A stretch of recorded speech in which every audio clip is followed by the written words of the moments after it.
Hello, I'm Jenny Everett from the North Cobb Public Library. On behalf of Cobb County Public Libraries, thank you for joining us as we celebrate Black History Month with this presentation from Kennesaw State University's Department of Museums, Archives, and Rare Books as they introduce the new historic Black Acworth image collection. And don't forget to check the Black history collections in public libraries across Cobb County, including A Place to Remember, the story of historic Black Acworth.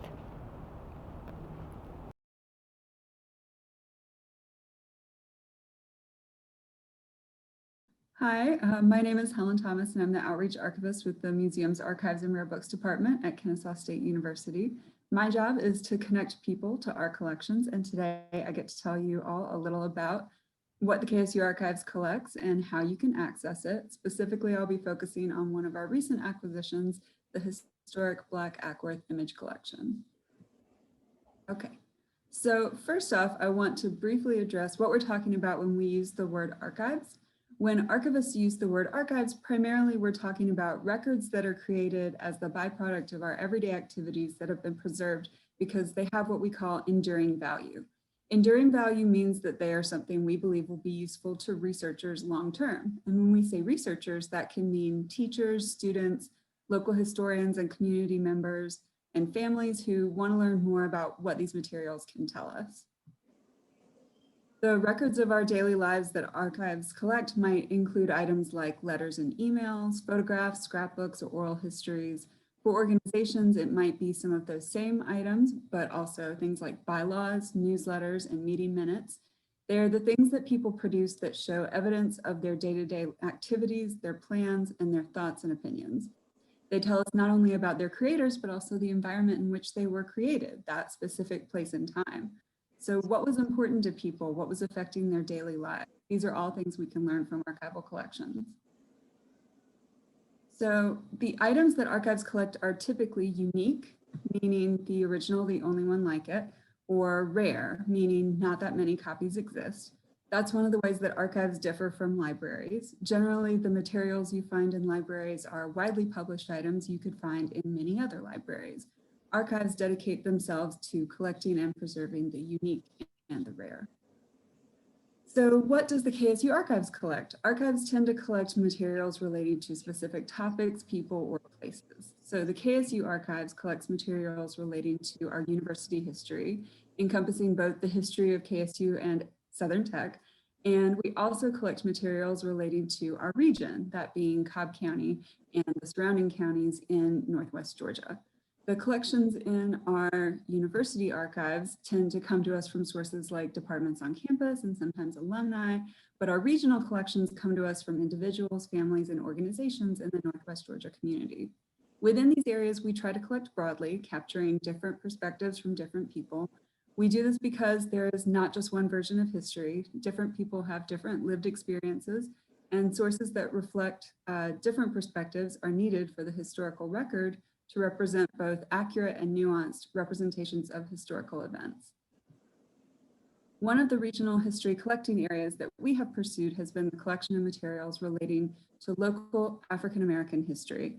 And as a result, the KSU Archives is home to collections such as the Cobb NAACP records, the Atlanta Student Movement Oral History Project, and the NAACP Oral History Series, as well as the papers of local Black leaders such as Oscar Freeman, Marion Thomas, and Deanne Bonner.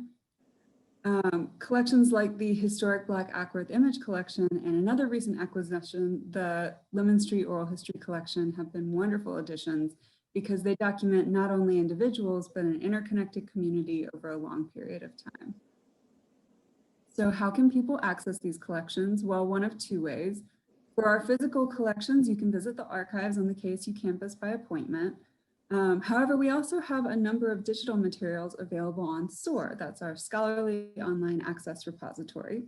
These are items that are either born digital or were digitized to make them available online. Both the historic Black Acworth image collection and the Lemon Street Oral History collection are available online only through SOAR. So I am going to click this link here and do a little bit of browsing to demonstrate SOAR for you all. Okay, so this is the homepage of SOAR, our scholarly online access repository. As you can see here, there are a few different sections that you can click through and browse. This is going to be our KSU history collections, the Southern Tech collections, and special collections referred to our local history or regional history collections. You can also search for a specific collection. So if I wanted to search for Historic Black Acworth Image Collection, I can type it in the search box and it comes up right here. This is the page for that collection, and I'm just going to scroll down a little bit so you can see at the top, it includes a summary, just some general information about the whole collection. And then down here, you can see a list of all of the contributors, everyone who contributed to the collection. And then this links to all the materials that each of those individuals gave. If you go up here to the top, in the top corner, if you click this community and enter something in the search box, it will only search within the Historic Black Acworth Image Collection. So you can use that if you're looking for a specific event or a person or family name. So if we click on Ms. Patton's collection right here, this will take you to her page and it shows you a little bit of information about her specifically, and then all of the materials that she donated to the project. And if you click on one of those, it takes you to the item page, which tells you a little bit more about that item. And then this blue link right here underneath the image will take you to a larger version of that image. So that's just a little bit about how you browse in SOAR. Again, my name is Helen Thomas. I'm the KSU Outreach Archivist. If you have any questions about SOAR, you can email archives@kennesaw.edu. But with that, I will turn it over to my colleague, Special Projects Curator, James Newberry. Thank you so much, Helen. As Helen said, my name is James Newberry. I'm Special Projects Curator for the Department of Museums, Archives, and Rare Books. And in that role, I curate community exhibits with local partners around the Atlanta metro area, including one of our most recent project we did in Acworth for the city of Acworth, but one that was primarily driven by community members. And that exhibit is called Our Side of the Tracks. It focuses on the historic Black community in Acworth that really developed in the decades after the Civil War through churches, schools, and community traditions. So today, what I'm going to be focused on is the development of that project, but particularly through one individual's experience. And that's Ms. Beverly Griffin Patton, who's also with us today. Thank you so much for being with us today, Ms. Patton. Thank you for having me. So I worked very closely with Ms. Patton in the summer and early fall, collecting photos for the Our Side of the Tracks exhibit. And the exhibit is an outdoor permanent installation just off Cherokee Street near downtown Acworth.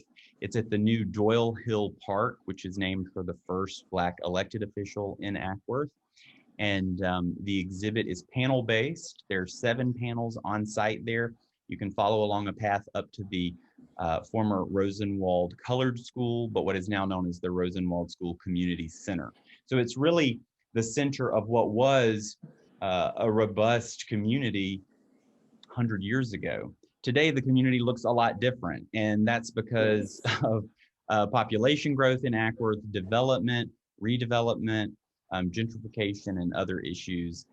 But Ms. Patton is one of those individuals who grew up there and still lives there in the same community, while many, many other folks have moved to other parts of Acworth that developed in more recent decades, or other parts of Atlanta, or of other parts of the United States through the Great Migration. So, Ms. Patton, I want to just jump right in. We're going to talk a little bit about your background growing up in Acworth, and also your prior work on preserving history, preserving the built environment, the buildings there, and keeping the community together, even as people were moving away and things were changing. Because if it hadn't been for you and other community members who contributed to this project, there would have been no exhibit, in my opinion. There may have been something with a lot fewer images. Right. You know, there may have been fairly simple panels, but because of you, Quite literally, if you go there today and you look at the panels, Miss Patton's name is all over it. And that's because she gave so many of those pictures along with others. And then her pictures, of course, form the bulk of the collection in the historic Black Acworth image collection. And that's really due to previous work of hers. So let's sort of start early on. Could you tell us about growing up in Acworth in the 1950s, where you grew up, and what it was like in those days compared to today? Okay, I first have to say I give honor to God who had the plan already in order before I was conceived in my mother's womb, because it's through my family lineage that all of this has come together. I was born 1953 on Moon Street, where the parking lot of the senior citizens building is right now. And we literally walked across the street to the Roberts Elementary School, a couple of feet away from our home. And I say my family lineage is important because I was born the sixth child of my mother. She had two children before she married my father. She was married twice. But I was the sixth child. But what was so significant about that, my sister, who was the oldest of all of us, she died 1 month after I was born, which left me with 4 older brothers. And sometimes that's a good place to be in a family, and sometimes it's not a good place to be in a family. So I grew up being protected by my brothers, but also had to fight, fight my way, to get my way. So it was not an easy task. So, but I knew God had this planned already. So when I look back at that and like, wow, I was the only girl and I had 4 older brothers. And so literally when we walked across the street to the school when I was of age, it was, and I tell this story all the time, it was something in me. I could not read when I was going to school. And so I would literally walk home every day crying because I could not read. And I tell the story about my grandfather on my mother's side. He was living with us. And one day he just took me in a room and he spanked me and told me to go back to school and learn how to read. And evidently I did, because now my brothers, my mother, they say, why are you still going to school? And even to this day, I'm in school now. My last semester, hopefully, to get my PhD in Christian education. So I'm still reading many books, and I don't understand why, but I just keep on doing what the Spirit is leading me to do. Well, you spoke a little bit about your mother, and I know that she was a Rice. Yes. Tell me about the Rice family. Wow. Well, the Rice family, my grandfather, Thomas Lee Rice, and my grandmother, Maddie Mae Logan Rice, they had 14 children. And there's only one living today, and you talk to her, Florence Rice Bates. She's 88 years old, and she still have a memory like an elephant. But growing up, my mother tells me that we did not know, but the children did not know but 7 of those siblings, because the others had died. Well, maybe 8. The others had died, before we was even born or before we was of age to remember them. So I don't remember, but just about 7 or 8 of them, including my mother. But the women, oh man, they are feisty. They are hardworking. They are smart beyond their time. because my mother was the seventh child. And when she died in 1999, she left us 3 homes paid for and property. And she used to work for the Kennel family here in Acworth, a prominent family here in Acworth. And so we was always, we felt like we didn't, well, was not poor, I'll put it like that. We felt like we always had what we needed. And then she worked at the hospital for about 10 years. And then she worked at the old Acworth Elementary School in the cafeteria. So I always remember her being a hard-working woman. And she instilled that in all of us. I truly believe that, because 5 of us worked at the post office at one time. Yes, and of course, you know, that's where I retired from the first time, from the United States Postal Service. So my mother to me was my shero. And my Aunt Lorraine, she was the last one to sell her home on Taylor Street in order for the park to exist today. And some people may think that it's ironic that the park is Logan Park. But as I mentioned earlier, my grandmother on my mother's side, last name was Logan. Whether they're in connections or not, God only knows.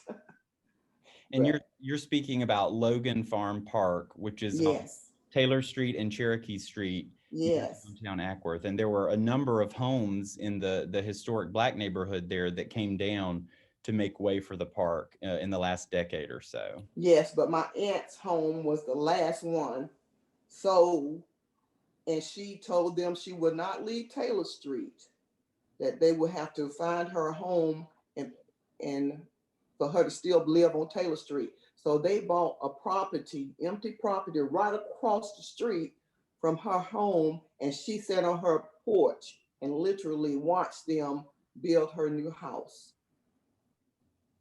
Wow. Yes. Well, I want to go back in time a little bit. You know, you were growing up on Moon Street, which is Yes. technically no longer there. I know it has a new name and it also sort of follows a different course.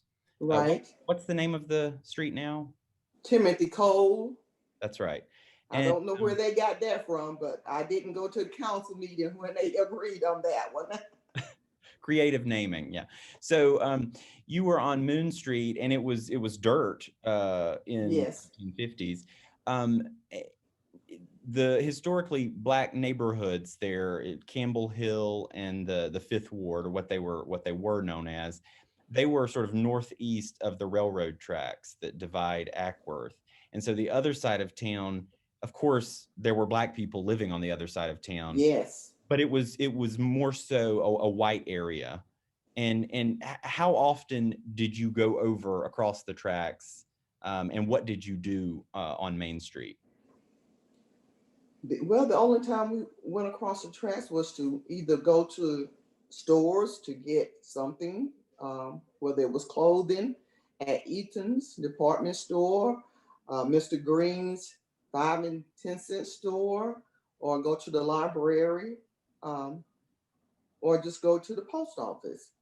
So there was really no other reason for us to be across the railroad tracks. We did not go to the beach at that time. We used to go to Tanyard Creek out in Bartow County if we wanted to go to the lake. And you know about the George Washington Carver Park that's out by Red Top Mountain. That was a place for, you know, the Black community to go and basically have a party or to have fun. So Acworth Beach was segregated. Yes. And I know that there are other places such as the Legion Theater on Main Street. Was that a place that you could patronize? You could go see a movie? The movie theater? Right. it was gone by the time I was born, but my aunt tell me that they had to go around the back and go upstairs to the balcony to watch the movies. Well, let's talk a little bit about Robert's School, which was Okay. the Yes. school that you attended. Would you have started school at about 6 or so? Yes. Okay, so 6. this is the late 50s. How many years did you attend Robert's School? Actually, I went all the way until the 8th grade, and the year of my 8th grade is when we integrated, and I went to Autry Middle School, or junior high at the time. And what was that process like? I mean, how early on did you realize that this was potentially coming? What were the conversations around that process? Well, we was afraid, of course, of the unknown. Our teachers at Roberts Elementary, they was wonderful, and they had taught us to, do our very best and be proud people. So that wasn't it. It just going to basically leaving our school and going to the white school and having to be bused also. That was something that I wasn't used to because, like I said, I used to just walk across the street to school. But just fear of the unknown, but not fearful of the people. Even though there were some occurrences that happened, but not like I see on TV or some other places. I never really had a fight with anybody. I've had some people call me names, but I always stood up to them because I did not think they was any better than I was. And like I said, on one of the plaques at the Doyle Hill Park, I think you put it on there, that our teachers and our parents taught us to be a proud people. And that's very true. So you attended Autry, and then where did you go to high school? I went to North Cobb. North Cobb was 9th, 10th, and 11th grade at the 9th, 10th, 11th, and 12th at the time, I believe. Yes. But just to show you, when I went to Autry and it was basketball season, I went out for basketball and made the team. That's how bold I was. I've seen that picture of you. Yeah, that's how bold I was because I was the only Black female, and there was a young man from my community, Cecil Thickelin. He was only the young Black male on our basketball team. So when we used to go out of town to games, we basically would sit together, and our friends, we became friends with a lot of white people. They started making us a couple, because we was the only two, on the bus. So they made us a couple, even though we was not really a couple. So we just went along with the program. So I know that when you were in your late teens, maybe 18 or 19, you were asked to take on some big responsibility at your church, Zion Hill.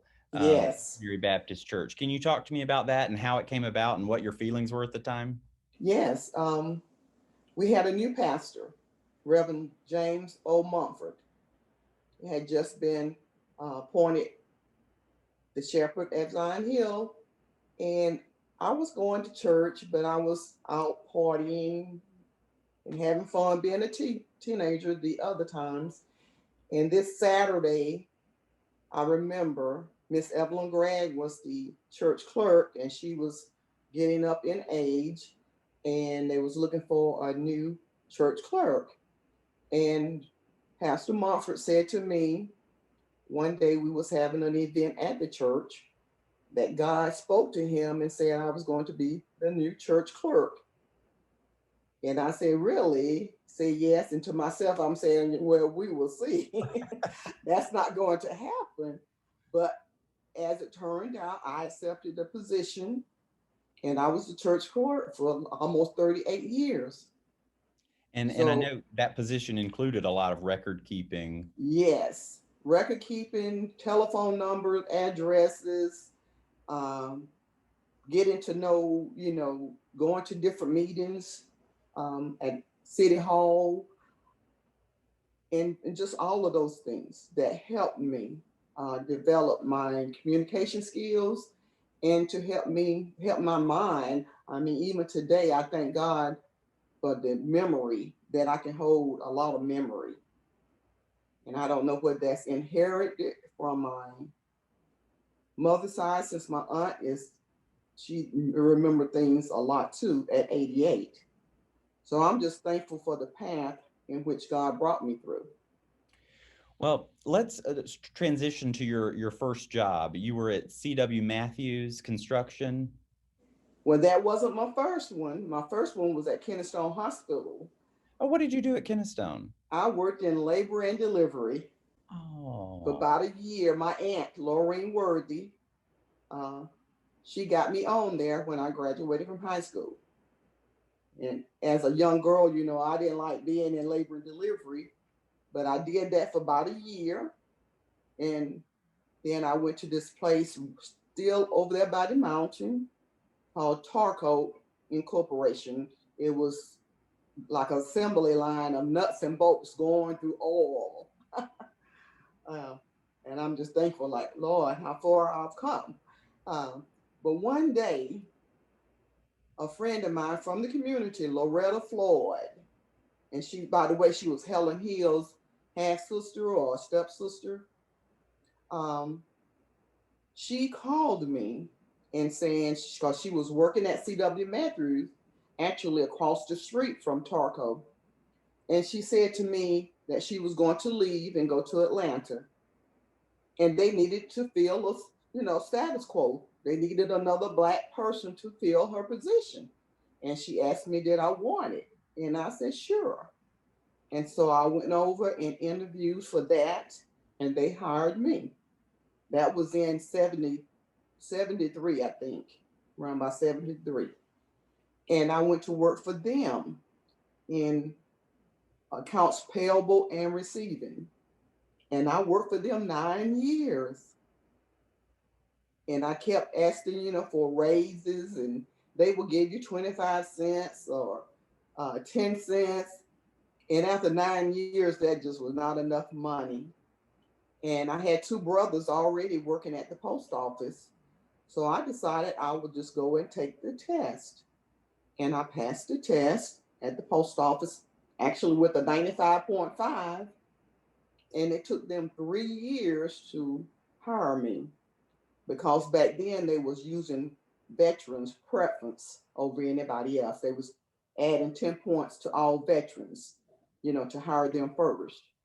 So for 3 years, I continued to work at C.W. Matthews until I finally got the call to go to work at the United States Postal Service. well, and while you were at C.W. Matthews, you went to Kennesaw State. Like I said, this is the plan. Like I said, God had a plan for me all along. The lady that everybody told me that I would hate at C.W. Matthews is the woman that became my best friend, Betty Raines. She had a daughter-in-law there and other people. And here again, I was the only Black in the office. They told me I would not like her. And like I said, she became my best friend. And she was going to go to enroll at Kennesaw State. And she asked me to come and go with her. I wasn't thinking about college. So I said, okay. And she said, C.W. Matthews will pay our tuition. We have to buy our books, but they will pay for our tuition. And so I started to go with her, and we would go on our lunch hour. And she went for about 1 year. And after that, since I started, anytime I start something, I try to finish it. So I kept going, and I started going at night. For 5 years, I went at night from 78 to 83. I went to Kennesaw State College, junior college, and I finished. I got my bachelor's administration degree from Kennesaw State University. Like I said, I had no idea. I was never pushed to do anything but complete high school. Like I said, over and over again, my mom said, "Why are you doing that?" And I had no idea why I kept doing what I was doing, higher education, no idea. And when I graduated from Kennesaw State University, I had gotten married in 1980. And I graduated, I walked down the aisle in 1984, and I was pregnant with my child, 6 months pregnant, when I walked down the aisle to get my degree. And so after that, I was working at at the Postal Service. I took 6 months off to be with my child, and then my mother started taking care of him for me. So I went back to work, and I worked from 1983 at the post office to 2008. And the only reason I retired at that time, they gave the supervisor, which I had become a supervisor, voluntary early retirement with no penalty. And I want to do something else. And for some reason, I retired from there. And for probably about 6 months, I did little odd jobs because I never was able to sit down and be still. I never drew unemployment, not one day. I worked ever since 1972. And so I was able to get on at the Cobb County School District. And it was like deja vu, because the same procedure or process that they have at the Postal Service, delivering mail to different addresses, the Cobb County School District was doing the same things, picking up and delivering kids to addresses. So it was like, it was something eerie about that. It was like I was going down a certain path of having numbers, knowing numbers in my head. And I did not understand it.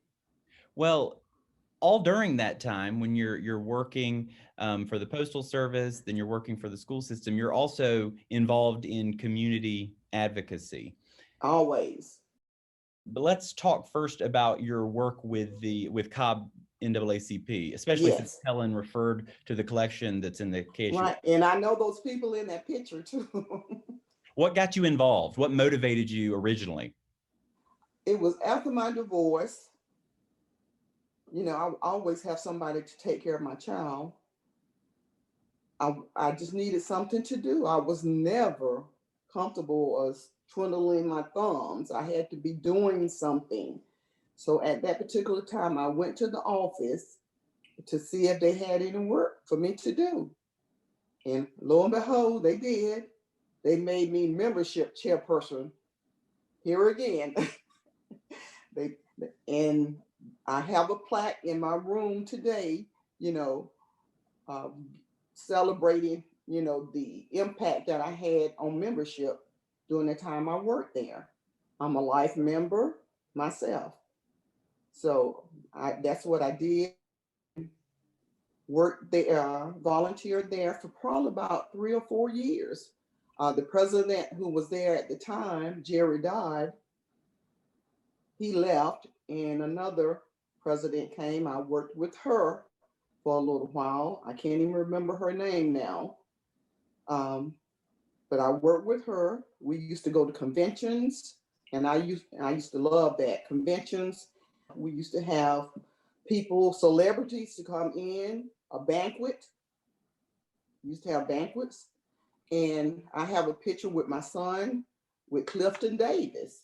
He was one of the speakers one year, and I met a lot of people, through working at the NAACP. But after a while, that time was over also. And you did work in preservation in Acworth, right? I worked at historic preservation with Abbey Park. They voted me in as the vice president. And so I did what I could, while I was there. Everywhere I went, I tried to do the very best I could. Also was the Black Historic Acworth president for over 10 years here in the community. Every August, we will plan a celebration for Friday, Saturday, and Sunday every year. And we will send out correspondence to former citizens, and they will come back home during that time to celebrate homecoming. And That that used to be a big deal. yeah, it started in 1950, I believe. Is that Yes. When they moved the old Rosenwald school from School Street to Cherokee Street. And in that new location, many of the events related to the Black Acworth Community Homecoming were held at the school or elsewhere throughout the community, right? The old Rosenwald, we had our Sunday afternoon dinner there. We may have had movie night for the children there also. And we also used the Amos Durr ball field for baseball games on Saturdays. And every year the city would block out those days for us. Nothing would interfere with those days. So it's a special event, but I know, in more recent years, it's become harder to sustain. Can you talk a little bit about that? I mean, I think that sort of reflects the exhibit that we did and the way Yes. the community has changed. Can you talk a little bit about it? Well, it's no more homes around here. Only a few. There's no more Black citizens in the like you said, Taylor Street or School Street, Moon Street area. So it's harder now to get people to come back because they said it's not the same.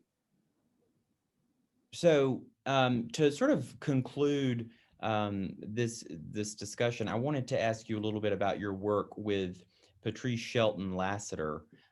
She wrote a book called A Place to Remember, specifically focused on the historic Black community in Acworth. How did you meet her, and what did you do with her to put that book together? Well, I had seen her work on her first book, Kennesaw Marietta, Black Community in Kennesaw Marietta. And my mother, before she died, had wished there was some kind of history of the Black community. And of course, she left, like I said, left us money to do some things with. And one night, because I was a member of the Acworth Historic Committee, I went to a meeting that featured Patrice Lasseter to tell about her first book. And it was getting dark, and I pulled up, and we got out of our cars at the same time. And when I looked over and saw her, I said, Patrice, as if I had been knowing her all my life. And she said, yes. I introduced myself to her, and we decided to talk after the meeting. So we went into the meeting, and I was very impressed by her presentation. And after the meeting, we talked about her doing some work about the Black community here in Acworth. I told her that had been my mother's dream. And she said, well, the hard part is to get into people's homes, for them to trust you to get their pictures, and to talk to them. And I was like, that's where I came in at. That was the easy part for me, to get people to let us come into their homes, to trust us, of course, because they trusted me, and to talk about their family history. And as you read in her book, she did the foreword and thanking me for playing that part in the book, making it easier for her to write the book. And I provided a lot of pictures in the book also. That contribution, that really laid the groundwork for later projects and efforts like ours this past summer. Right. Without that book, there probably wouldn't have been an exhibit. Certainly not the exhibit that's there, the one that I'm very proud of. But Right. it owed all to you and to the work that you had done. And I must say, early on when I was reaching out to folks, whether it was your pastor, Dr. Frank Johnson, or Claude and Willie Mae Johnson, others in the community whom I spoke to very early on, they said, well, you need to talk to Beverly. You need to talk to Beverly. And I think they knew, well, you had been so involved, you knew the people, other folks who might have something to contribute. So Right. I'm so grateful for that initial commendation from them about you. Before we wrap up, I wanted to remind you of a quote that you had shared with me that one of your friends said, that taking you Okay. out of Acworth was like taking a fish out of water. I mean, that's a simple quote, you know, but it really says it. You know, you've never left. You've lived in different areas before you moved back, but you've never left. What keeps you in Acworth, this place that's changed so much since you were a child? The love for the city. When I think about Acworth, Acworth is home. And even though I have traveled a lot of places, when they say it's time to go home, I come back to Acworth. Um, it's just that simple. And I have asked God many times, why am I still here?